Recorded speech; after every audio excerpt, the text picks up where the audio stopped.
For the fourth day in a row, India has set a record for the number of new COVID cases in a single day.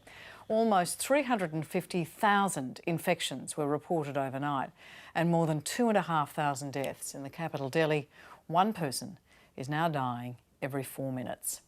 The international community has responded with the UK and EU sending oxygen, ventilators and medicine, and perhaps more significantly, the US will send the raw materials needed for India to manufacture the AstraZeneca vaccine. But the situation is worse than at any point in the pandemic. Hospitals have run out of beds and oxygen supplies are dwindling. And a warning, you may find images in this report disturbing. India's being called a devastating reminder of what the virus can do. There was no oxygen. My mother died in agony. We were not prepared. As a country, we were not prepared. There are almost 20 times more cases now than at the start of March. The front line, an emergency room in a COVID hospital, just about standing under the weight of an unfolding disaster. Running out of oxygen. The whole country is running out of oxygen, okay? We've already been to 5 hospitals. Where will poor people like us go? Families are getting increasingly desperate. With no beds available, this man blocks traffic in a plea to staff to find room. The intensive care unit is full too. There are next to no ICU beds in a city of 20 million. At times we feel like crying because we are not able to help patient properly. The government in some ways failed in estimating what was going to happen. Government is a literal failure. A person cannot live here in Delhi. A person cannot even die peacefully in Delhi. There's a strong feeling in India that this disaster could have and should have been avoided. Huge religious gatherings and political campaigns, which even featured the Prime Minister gloating about crowd numbers, have fueled resentment. We have to save the country from another lockdown. I would also like to request states to only use lockdown as a last resort. In Varanasi, funeral pyres are lined up on the banks of the holy Ganga River. They're dying like animals, he says. We don't even have enough resources to cremate them properly. There is a sense of abandonment in this country. Citizens are stepping up to do what a government should, left to fight a vicious pandemic on their own. For more on this, we're joined by CEO of the Indian Link Media Group, Pawan Luthra. Thank you so much for coming in. Thank you, Ellen. It's just impossible to describe the breadth of suffering. You're at 1.4 billion people. This is a catastrophe. It is. Look, I was watching your faces while the video was playing, and it's absolutely gut-wrenching seeing the photographs and the videos of people who are dying on the streets, gasping for air, ambulances overcrowded, the hospital system totally broken down. It's a heart-wrenching scene, and the challenge is that it's not over yet. I think there's going to be quite a few more of these scenes which will eventuate over the next few months as the virus spreads more in India. Yeah. And when you think about, you know, the funeral pyres that are having to be built like that to deal with that amount of victims of this virus, but also the fact that 350,000 people today got COVID. What does that mean for long COVID? What does that mean for this vibrant country that you might have a health catastrophe of a generation here? Look, it was a difficult challenge for India when the virus hit because of the high density of the population. So it was pretty clear that if this virus takes hold, it's going to spread. And also the social systems where there would be the poverty trap. Do you lock down the cities? Do you lock down the country? Because there's no social structure over there. And people need to be out there earning their daily wages. And I think the catastrophe is going to get bigger as issues of poverty, of unemployment, of hungry families is going to explode across the nation. So it's going to be quite challenging in the near future. In fact, I'm getting about 400 to 500 messages a day from my friends and family. At Indian Link, we're getting about 30 or 40 messages, and all the people are asking the same thing. Can you help us get a hospital bed? Can you help us get into ICU? Can you organize oxygen tanks for us? And where do I get medicines? And Ellen, these are the people who can afford to call up, who have friends overseas, who are people of influence. But what about the unfortunate millions who have no access to any proper healthcare system? The public system is totally broken. It's an economic and a medical disaster which is unfolding right in front of our eyes in 2021. Tarang, there's a sense that it didn't need to be like this. I mean, the first wave that went through affected urban slums, and it seemed to be confined to there, and India got it back under control. And there was a lot written about that, about how that happened. And then there was this lull, but it seems the government didn't prepare, didn't get more ventilators and more oxygen. And in fact, Modi has promoted people on this key day of April 14, Hindus to go to this massive festival, Sikhs to celebrate New Year and Muslims to celebrate the start of Ramadan at a time when the infections were ratcheting up. Why would he have done that? Well, he's a populist leader, isn't he, Ellen? He's someone who understands that his base and that many people across the Indian continent are deeply religious, that they do observe these religious festivals, these customs, and he understands that by enforcing a lockdown again, that they're not necessarily going to see him in the same light. So what's happened as a result of government complacency is that the virus has spread outside of those urban slums into the burgeoning middle class of India. And we're talking about hundreds of millions of people. We're talking about cities like Delhi of in excess of 20 million. And to put these numbers in context, you said during your introduction, Ellen, that there's one death every 4 minutes. That's 15 people during the course of the program that will die from COVID. The numbers that we know about in terms of, it's 300,000 a day that we know about. Testing in countries like India is not watertight. Reporting standards, we've struggled when we had the outbreak in Victoria where I'm based, and we were dealing with, a world-class health system. We were dealing with some of, preeminent minds working on it. We still struggled. And so you put that into India's context. This is what we know so far. It is a humanitarian crisis unfolding before our eyes. Look, Ellen, the handling of COVID-19 has been complacent at best and callous at the very worst. The government started tweeting in about mid-February that they have control of the virus, we have won the war, let's move forward. And then they allowed 2 super spreader events to go ahead. One being a big religious gathering in April, where there were about 3 to 4 million people who gathered in a very confined space. No social distancing, no masking, no hygiene issues, nobody getting fined. And that's where we saw people going into the Ganges. That was exactly that Hindu festival. And that just got concluded. And what's happening now, all the holy priests and the men who come from small villages in India are now finding their way back to the small villages. And that is what worries me a lot, because this is going to just explode from the bigger cities into the smaller villages, into smaller towns, where there will be limited healthcare, limited medical facilities, and that will be a big problem going forward. And the other one was the calling of an election in 4 states and 1 union territory of India, where there are more than 200 million voters to be wooed. And again, the Prime Minister was busy tweeting, saying that his gathering has got the most amount of people turning out. So this is Trump-style rallies in West Bengal. Exactly. Right. And there were hundreds of thousands of people at this rally, and again, a super spreader event. And then the messaging is not getting through because the government had no message to pass on. And then the third layer of society which needs to be blamed is the arrogant rich, because sometime in February, March, they thought it's all over. Right. There were massive weddings. And if you've been to an Indian wedding, we're talking about 2,000-3,000 people at one go. All the parties had started.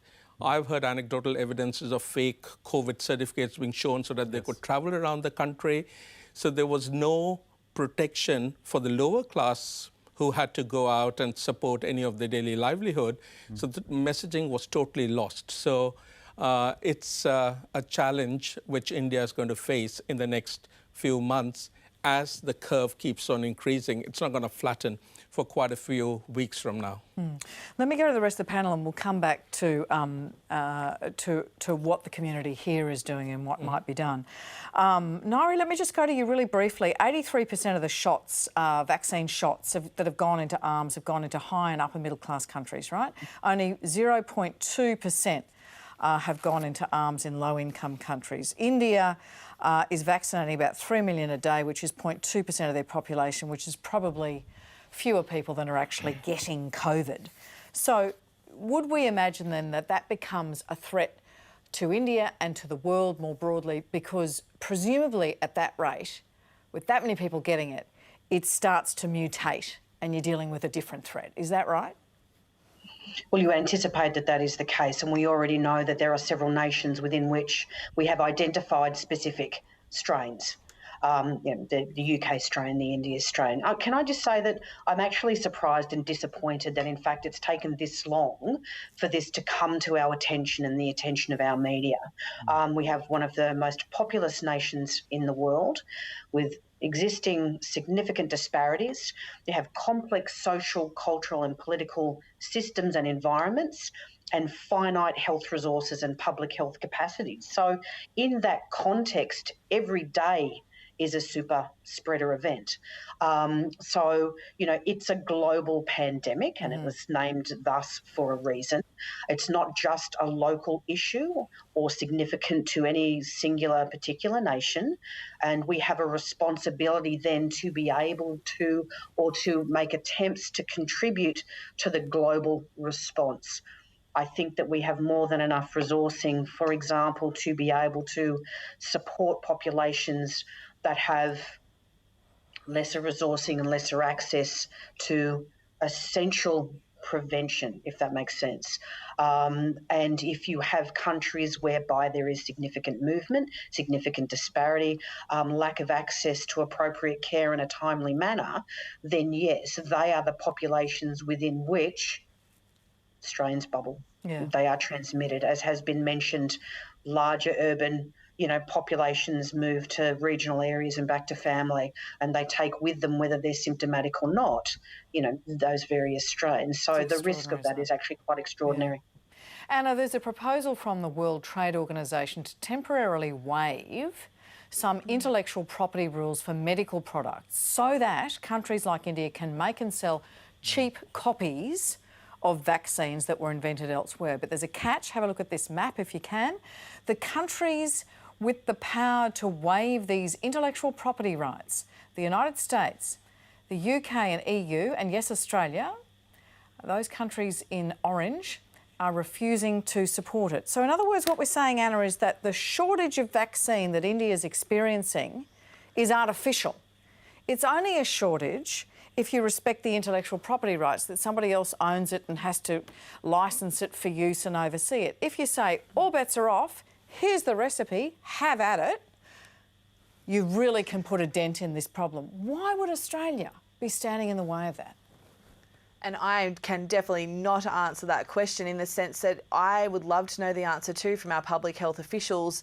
At this stage, Ellen, we know that the Health Minister, Greg Hunt, has said today that there's going to be a meeting of the National Security Committee of Cabinet tomorrow. They're going to be discussing how to get more oxygen tanks and other support to India. But on that bigger question about vaccines, you've got to think that there's going to be increasing pressure on those world powers. There is and has always been some discussion about whether or not removing some of those restrictions could lead to vaccinations that aren't necessarily at the appropriate standard. Now, I don't know how much we can garner at this point about whether or not that stacks up and continues to stack up as an issue, but that has been one of the arguments on this front. But certainly when you look at the absolutely harrowing scenes coming out of India that have been on our screens, and there hasn't been enough coverage of it, but also the Indian government wasn't being upfront about what was going on either.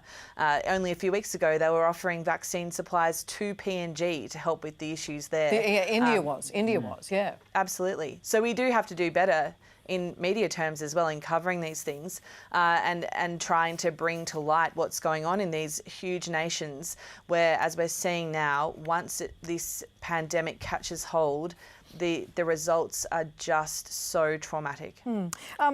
Martin, It does seem extraordinary, doesn't it, that the WTO saying we really won't have a shortage of vaccine if we just temporarily waive those intellectual property rights and say for medical products and say, righto, make your cheap vaccines and have at it. I mean, you've been to plenty of trade missions. There's all sorts of reasons, humanitarians,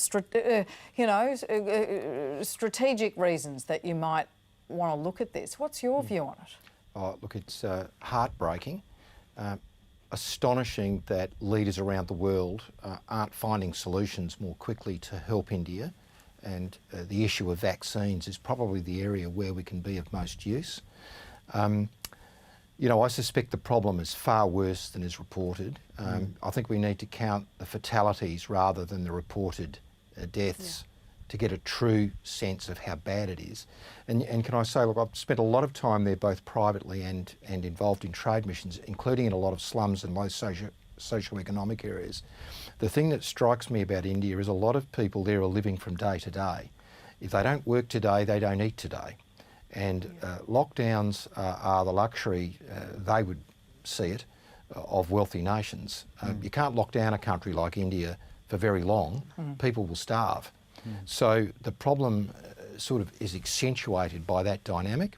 Can I just also add, all of we Australians need to recognise that India is a really important friend and a really important partner for us, and is going to be for decades and decades, for the foreseeable future. And we need to be helping. And it would seem to me whatever we can do, whether it's freeing up the red tape around vaccine provision and providing them with vaccine, or any other help we can provide, we need to be doing it. I think you made the point to Garda earlier today, Martin. China is like a Ferrari belting down the road, looks shiny, might crash. India is like a bus rattling down the road that will go on forever. And we need to be aware of that strategic partnership and use our heads and our hearts. Pawan, what did you want to make a comment on the vaccines? I believe India did have the license from AstraZeneca to manufacture vaccines in India, but the raw material supply got held up by the US government. And it's only today there's been some announcements about releasing raw material for India to start manufacturing more and more of these vaccines. So there is positive movement at this stage. The world is getting together to help India get through this crisis. And would you like to see Australia do any more? Well, I believe there would be some announcements coming through in the next 24 hours with the government releasing more ventilators, more oxygen concentrators and other medical facilities which can help India.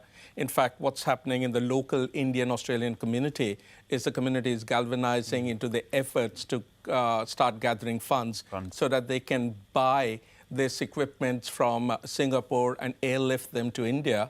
In fact, the non-resident Indians, not only in Australia but in other parts of the world like US, are starting to build up a war chest of a few $1 million to buy things to help the Indian system get back on its feet.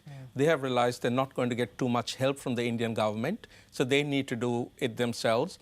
But I also believe the Indian government is heard by what they are seeing, and they will start galvanizing the efforts along with the Indian corporates to start tackling this situation head on. India has got an amazing record that when they put their heads together to achieve something, they will. They eradicated polio, which was a big issue in the country.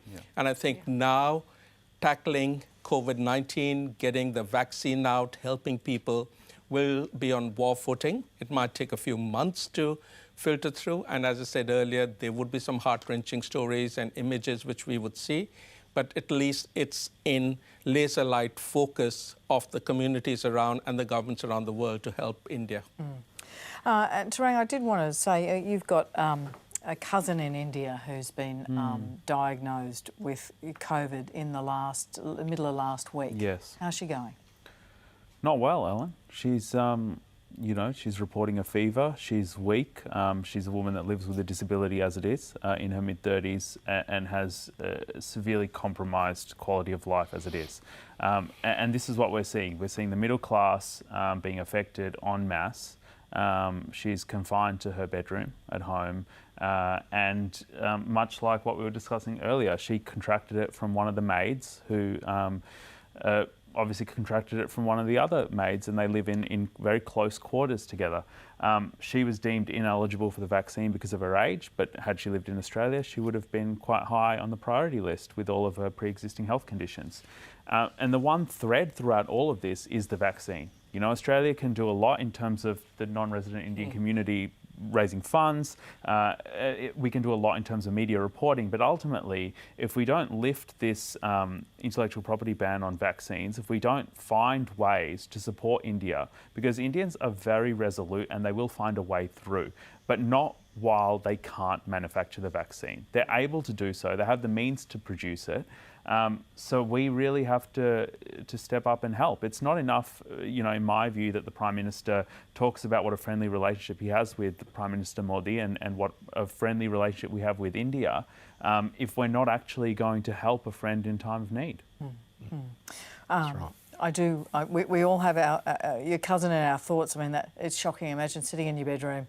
You're on, what is she, day 4 or 5? Yes. And you've got to wait until that second week and see how you go, and you know there's no help out there. And there's no help, and it's one of those situations where those with means are the ones that are able to make the phone call, but there's nothing for them. There are no ventilators.